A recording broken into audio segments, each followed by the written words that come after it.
Grace and peace, family. My name is Vicki Dillard, and thank you so much for tuning into African Diaspora News Channel. We're so pleased that you're with us today. As you come in, be sure to come in giving us a big thumbs up, thumbs up. Be sure to like and be sure to share the broadcast. Tell everybody you know that your sister with the curly braids is on now. Family, I am so amazed, and I have discussed this beautiful, beautiful, glorious, divine feminine, the Minister of International Relations of South Africa, among other titles, who obviously deals with matters, foreign matters, and so forth. The great Dr. Naledi Pandor. Now, of course, she is absolutely graceful and diplomatic and intelligent and witty and sagacious and a whole bunch of other stuff, right? But the thing I've noticed is she is also is fierce and brave. Family, she recently addressed some delegates at the Dilemmas of Humanities Conference, which was hosted by one of the Labor Party organizations there. I want you to listen to this brief clip of her calling out certain UN Security Council members. It is our belief that the United Nations must remain the primary locus for political, security, and development decision-making, as it remains the most representative global body, despite its shortcomings. We believe a complete overhaul of the UN system is needed so that the UN Security Council is democratized and reflects the current balance of forces in the global system. It's unacceptable, 8 decades nearly after its creation, 5 nations still wield disproportionate decision-making power in the Security Council, and those 5 number among the most problematic countries in the world, the causes of many of the problems I referred to today.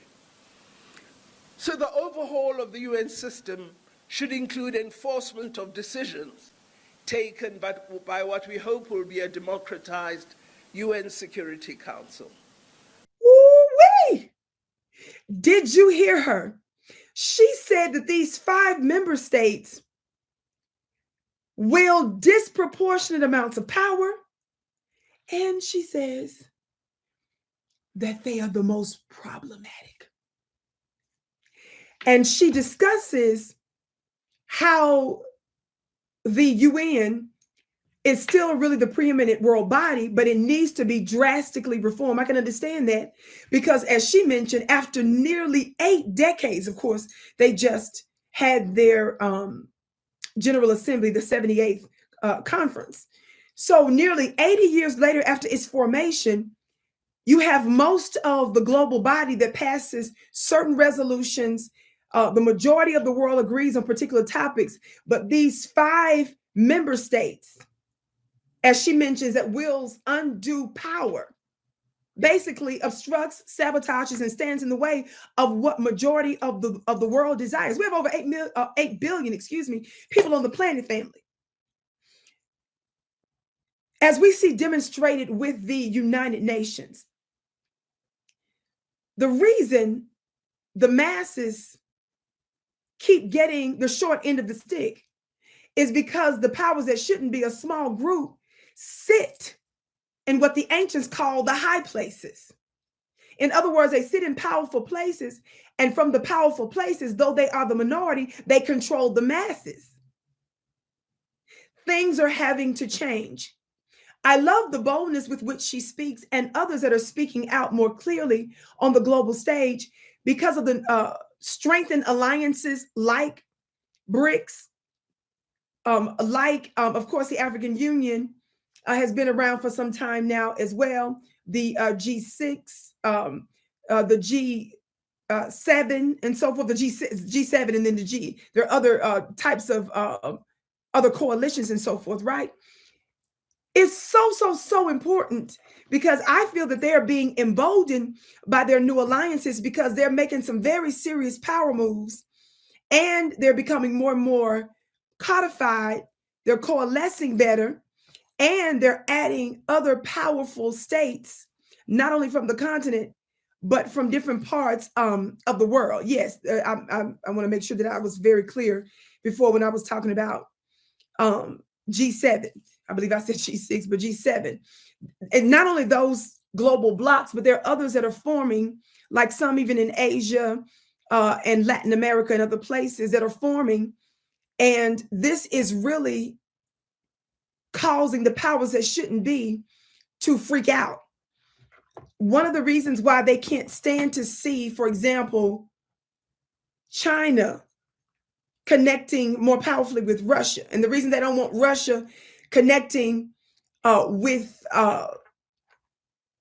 Burkina Faso, for example, and some of the other states in the Sahel, do you understand, in other parts of West Africa, is because they understand that there is an economic and even a weapons possible element to those connections. And those are two things that serve as a threat to the old order. Now, the thing is that the old order did what they were supposed to do by being just and righteous and upstanding and dealing fairly with majority of the world. They wouldn't have these problems and they wouldn't be this paranoid. But you get what you get. Talk black to me. Family, what you've got to understand, and so many people have said for so long, there's nothing these countries can do. These other folks have been in power so long. They are really a stronghold in the earth. They have all the advantages. I'm a spiritual teacher.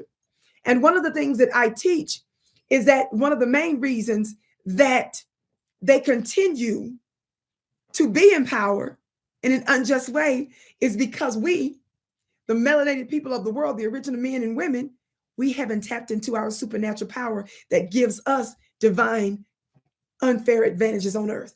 That's a supernatural power that we have. Do you know that there are codes in your bloodline that you can activate in your melanin, that your DNA and your RNA is a type of script, a scroll that's encoded with instructions? And some of those instructions are not merely genetic or biological, but they're spiritual. Well, I'm getting ready to have an absolutely amazing ancestral webinar where we're going to tap into our supernatural power so that we can be the new world leaders in the way that we should be by activating our unseen powers in the unseen government. You do not want to miss my upcoming webinar on Sunday at the time of this airing, November 5th. If you're seeing this, be sure to go to my website at VickiPlanet.com to save your seat. That's Vicki Planet, VICKI Planet.com. I'm going to be joined with world-renowned mystic Rod Hayes. If you want something you never had, you got to do something you've never done. You can be sure to join today, VickiPlanet.com. And of course, share the broadcast. I can't wait to see you again.